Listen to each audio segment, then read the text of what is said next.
balazos, hay balazos. ¿Qué está ocurriendo? Todos están corriendo. Sí, señor, sí, señor. El entrenamiento, sí. Justo ahora nos encontramos en pleno mes del Mundial y con México siendo una de las sedes principales, los ojos de todo el planeta están puestos sobre las canchas. La historia del fútbol mexicano es enorme, llena de magia, pasión y momentos que se quedan grabados en la memoria de todos para siempre. Pero detrás de la euforia y los estadios llenos, se esconde un lado sumamente oscuro que muchos han querido olvidar.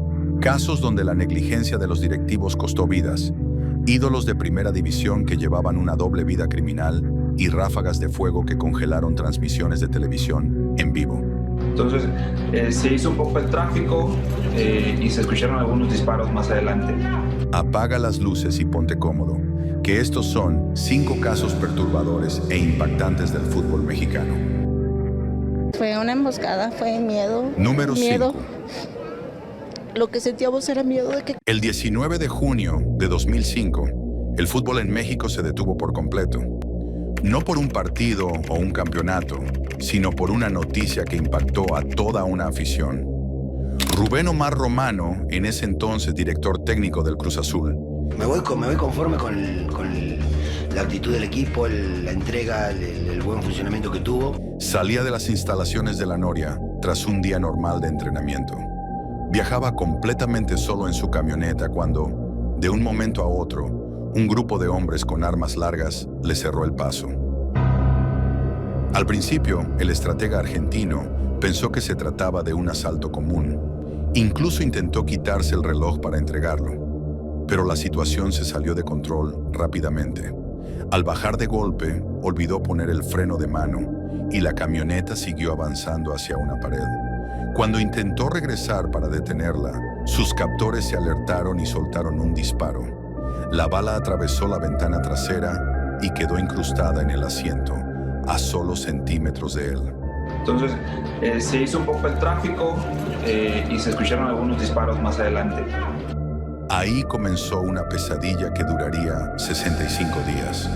Rubén Omar Romano fue secuestrado un martes por la tarde, después del entrenamiento en la Noria, al sur de la Ciudad de México. A Romano le vendaron los ojos y lo subieron a la cajuela de un auto para llevarlo a una casa de seguridad.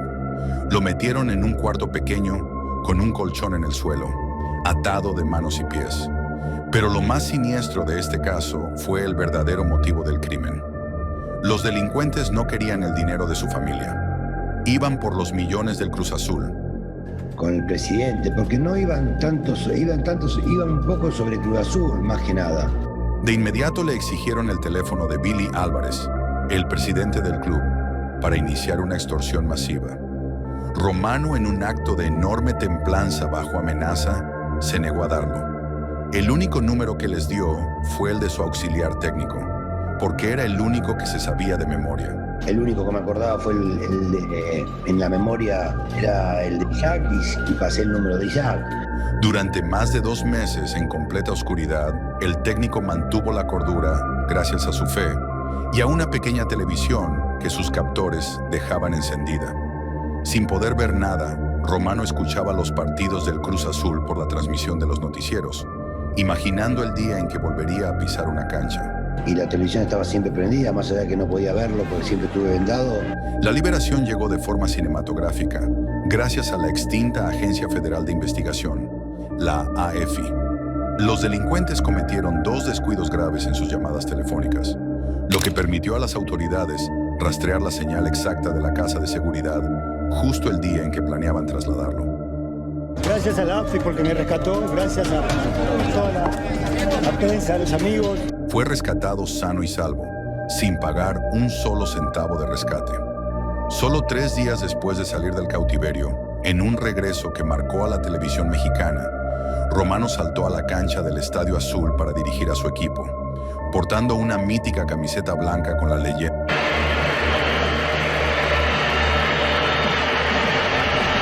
Fue una emboscada, fue miedo. Número 4. Lo que sentíamos era miedo de que... 26 de mayo de 1985. El Estadio Olímpico Universitario de la Ciudad de México se preparaba para una fiesta, la gran final de vuelta entre Pumas y el América. La expectativa era tan gigante que el ambiente se sentía eléctrico. El domingo 26 de mayo, las tribunas del Estadio Olímpico se visten de azul y oro. Nadie imaginaba que mientras los jugadores corrían en la cancha, buscando la victoria, a solo unos metros se estaba desatando una verdadera pesadilla claustrofóbica. Un partido que nunca se detuvo mientras el caos y la muerte se apoderaban por completo de las entradas. ¿Cómo ocurrió este desastre? Todo se reduce a una cadena de negligencias. El estadio tenía una capacidad máxima para unos 73,000 espectadores, pero esa tarde entraron más de 90,000 personas debido a un descontrol total y una masiva falsificación de boletos provocada por la reventa. La desesperación de la gente por entrar creó un brutal efecto embudo en el túnel 29, un acceso bastante angosto ubicado en la planta baja. Al ver que el espacio ya estaba completamente saturado, el personal encargado tomó la peor decisión posible: cerrar por completo la reja metálica del túnel. Pero la multitud en el exterior, sin saber lo que pasaba y sin ver que el acceso estaba bloqueado, continuó empujando con fuerza. El túnel se convirtió en una trampa mortal. Atrapados en un callejón sin salida, decenas de aficionados fueron aplastados unos contra otros.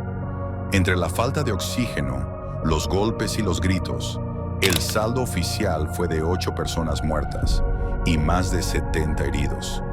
Lo más indignante de este caso es lo que pasó después. A pesar de los cuerpos inertes en los accesos, el partido jamás se suspendió. Terminó 0-0 y la mayoría de la afición adentro del estadio ni siquiera se enteró de la tragedia. Además, el gobierno y las televisoras censuraron y minimizaron la noticia en los medios de comunicación. ¿La razón? No querían perjudicar la imagen internacional de México, ya que al año siguiente se organizaría el Mundial de 1986.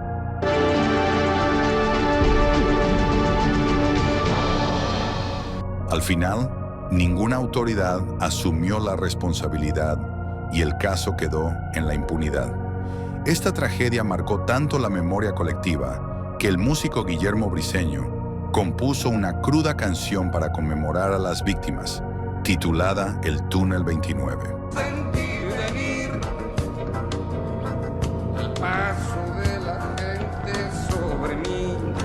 Hoy el Túnel 29 permanece como uno de los momentos más oscuros del fútbol mexicano. Fue una emboscada, fue miedo. Número 3. Lo que sentíamos era miedo de que... Como un portero de primera división llevaba una doble vida cooperando con una red criminal. Esta es la oscura caída de Omar El Gato Ortiz. De acuerdo con las autoridades neoleonesas, por cada rescate cobraron hasta $1,000,000. Un arquero profesional en México, famoso por sus vistosos tatuajes y su imponente físico bajo los 3 postes. Vistió las camisetas de Monterrey, Atlante y Necaxa, e incluso lo convocaron a la selección nacional en 2002. ¡Pierna derecha, tiro! ¡El arquero! ¡El Gato Ortiz rechaza! Tenía fama, lujos y el cariño de miles de aficionados. Pero, en un abrir y cerrar de ojos, pasó de detener balones a organizar secuestros para el Cártel del Golfo. Todo comenzó a derrumbarse el 9 de abril de 2010. Durante la Copa Libertadores con los Rayados de Monterrey, El Gato dio positivo en un control de dopaje por sustancias para aumentar la masa muscular. Ese día, Omar cumpliría una sanción de suspensión de 2 años por haber dado positivo en un análisis de sustancias prohibidas. Recibió una suspensión inmediata de 2 años fuera de las canchas.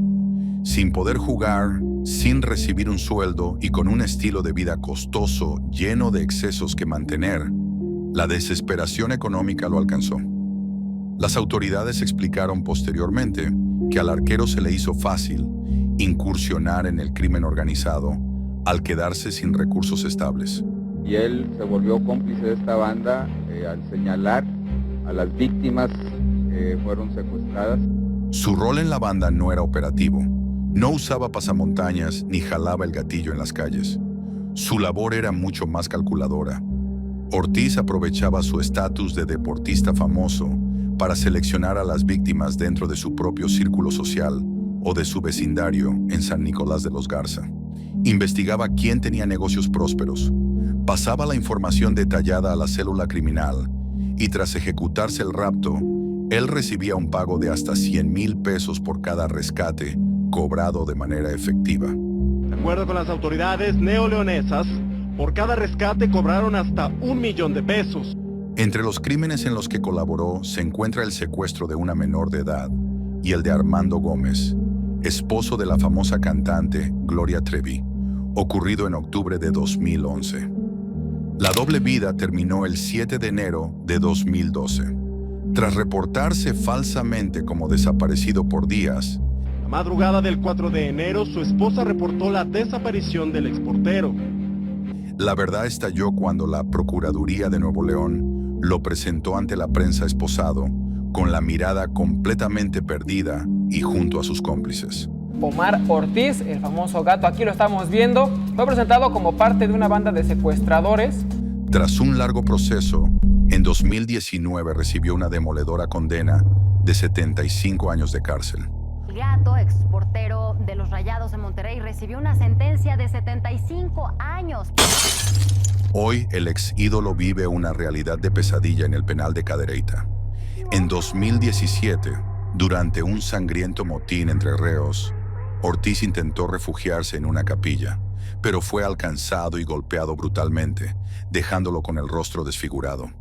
Una perturbadora muestra de cómo la ambición y una sola mala decisión pueden borrar por completo un legado en el deporte. Fue una emboscada, fue miedo. Número 2. Lo que sentíamos era miedo de que... Para el inicio de 2010, Salvador Cabañas no solo era el mejor delantero del fútbol mexicano, era una de las caras de la Liga MX. El jugador paraguayo cargaba al Club América en la espalda, tenía ofertas de grandes clubes europeos en la mesa y estaba listo para comandar a su selección en el Mundial de Sudáfrica. Castro va por derecha, Cabañas le pegó, ¡gol! Nadie en el planeta fútbol imaginaba que su brillante carrera terminaría de golpe en el baño de un centro nocturno. La madrugada del 25 de enero de 2010, Cabañas acudió junto a su esposa y su cuñado al Bar Bar, un exclusivo club privado de la Ciudad de México, muy frecuentado por futbolistas y celebridades. El reloj marcaba las 5:16 de la mañana, cuando el delantero caminó hacia los sanitarios. Las cámaras del circuito cerrado del lugar registraron cada uno de sus pasos, pero también grabaron algo sumamente perturbador. Detrás de él ingresaron dos hombres. Uno de ellos era José Jorge Valderas, alias el JJ. Alias el JJ, presunto operador vinculado con Edgar Valdés Villarreal, alias La Barbie. Un peligroso sujeto vinculado con el cártel de los Beltrán Leiva. Dentro del baño, lejos de los ojos del público, se desató una tensa confrontación de palabras. Según las investigaciones y declaraciones posteriores, el JJ encaró al futbolista reclamándole de forma hostil por la falta de anotaciones con una frase directa: ¿qué pasó con los goles? El tono subió de inmediato. Cabañas, mostrando el mismo carácter fuerte que en la cancha, no se achicó y lo enfrentó cara a cara. El JJ abrió la puerta del baño donde estaba el futbolista y le dijo: ¿qué onda con los goles para que el América sea campeón? Fue en ese segundo de máxima tensión cuando el criminal sacó una pistola calibre 25, se la plantó directamente en la frente y lo amenazó de muerte. El delantero, retándolo, respondió: si me vas a matar, hazlo ya. El JJ jaló el gatillo. El estruendo del disparo fue ahogado por la música a todo volumen del bar. Las grabaciones de seguridad muestran los escalofriantes minutos posteriores. Los agresores saliendo del baño con total tranquilidad y abandonando el lugar caminando, sin que la seguridad del bar hiciera el más mínimo intento por detenerlos. Incluso se acusó a los empleados de retrasar la ayuda y limpiar la escena antes de que llegara la policía. Y después me estás diciendo tú que la gente que está a cargo del bar no dejan que la policía entre. Salvador Cabañas sobrevivió de manera milagrosa. El proyectil entró por su frente, chocó contra el cráneo, hizo un desvío y se alojó en la parte trasera de su cerebro, donde los médicos decidieron dejarlo porque intentar retirarlo era mortal. Salvador conservó su vida, pero la bala apagó para siempre la magia de la máxima estrella de la Liga MX. Fue una emboscada, fue miedo. Número miedo. Lo que sentíamos era miedo de que... El Estadio Corona, en Torreón, registraba un lleno total para el partido entre Santos Laguna y Monarcas Morelia. Todo era una fiesta familiar en el minuto 40 del primer tiempo. Trate de terminar las jugadas bien, como regularmente se entrena, ¿no? Ya. Cuando de pronto, un sonido seco y ensordecedor interrumpió el juego. No eran fuegos artificiales, eran ráfagas de armas de grueso calibre que estallaban justo a las afueras del estadio. El terror se apoderó de la cancha en un instante. Balazos, hay balazos. ¿Qué está ocurriendo? Todos están corriendo. Sí, señor. Sí, señor. El entrenamiento, sí. El primero en reaccionar fue el arquero Oswaldo Sánchez, quien al darse cuenta del peligro corrió con desesperación hacia los túneles de los vestidores, seguido de inmediato por los jugadores de ambos equipos y el cuerpo arbitral.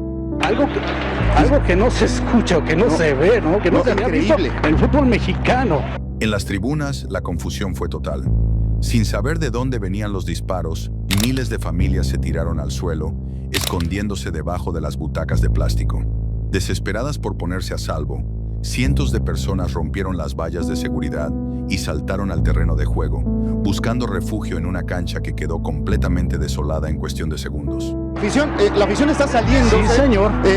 Sobre el campo prácticamente. Los micrófonos ambientales de la transmisión de televisión captaron el momento exacto del caos, con los comentaristas deportivos completamente impactados, tratando de mantener la calma mientras reportaban en vivo lo que parecía una locura. El fútbol de primera división estaba siendo testigo directo de la violencia. Minutos después se aclaró que el tiroteo se debió a un enfrentamiento en la carretera 30, muy cerca del estadio, donde un grupo armado abrió fuego contra una patrulla de la policía local. Reportes de autoridades de Coahuila informaron que en el enfrentamiento individuos armados atacaron mientras que en los accesos al TCE... Afortunadamente, el saldo dentro del estadio fue cero y la tragedia no pasó a mayores gracias a la prudencia y orden de la propia afición. Al día siguiente, la cadena encargada de la transmisión decidió cortar la emisión del pánico por respeto a los televidentes. Los conductores dejaron claro que no buscarían el rating por el rating, a costa del miedo de la gente. Qué desagradable, la verdad, qué vergüenza es este tipo de cosas. Sí. Fue la tarde en que el fútbol se congeló y la realidad del país cruzó las puertas de un estadio en vivo y en directo. El fútbol mueve masas y genera una pasión inexplicable. Pero como acabamos de ver, a veces la realidad más cruda del país y las peores decisiones terminan por manchar la pelota de la forma más trágica posible. ¿Cuál de estos 5 casos te pareció el más impactante? Déjamelo saber aquí abajo en los comentarios. Y si te quedaste con ganas de más misterios y pantallas congeladas, tienes que ver nuestro video anterior. 5 momentos perturbadores e impactantes de la televisión latinoamericana, donde analizamos esos extraños y aterradores sucesos que se colaron en plena transmisión en vivo y que cambiaron la televisión para siempre. Te está apareciendo justo aquí en pantalla. Dale clic y nos vemos allá.